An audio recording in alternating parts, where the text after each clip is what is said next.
చూచుచున్న దేవుడు. నా ప్రియనేస్తమా, నా బ్రతుకు మారలేదు, నా దుఃఖం పోవట్లేదు, ఎంతో ప్రార్థన చేస్తున్నాను, దేవుడు నా బాధను చూస్తున్నాడా, వింటున్నాడా అనవద్దు. నా సహోదరులారా, మీ ప్రతి అవసరమును దేవుడు తీర్చును. మనం ఆరాధించే దేవుడు, చూచే దేవుడు ఖచ్చితంగా మన జీవితాలలో ఉన్న ప్రతి బాధని, చింతని, దుఃఖాన్ని కొట్టివేయును. నా ప్రియ సహోదరులారా, బైబిల్లోని చిన్న వాక్యం చదువుకుందామా? ఆదికాండము 16వ అధ్యాయం 13వ వచనం చదువుకుందాము.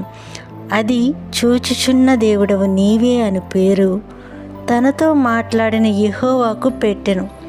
ఏలయనగా నన్ను చూచిన వానిని నేనిక్కడ చూచితిని కదా అనుకొనెను. ఆమేన్. అయితే స్నేహితులారా, ఇక్కడ ఒంటరిగా అరణ్యంలో నా జీవితం ఏమైపోతుందో అని ఏడుస్తున్న హాగర్ని దేవుడు చూచి తనతో మాట్లాడతారు. నిశ్చయంగా నీ సంతానమును నక్షత్రముల కంటే విస్తరింపచేయుదును అని ఆశీర్వదిస్తారు. దాచైన హాగరు బాధను చూసి మాట్లాడతారు కదా. మరి హాగరు నన్ను చూసి నాతో మాట్లాడిన వాణ్ణి నేనిక్కడ చూచితిని అని దేవునికే పేరు పెట్టింది. ఏమని? చూచుచున్న దేవుడవు నీవే.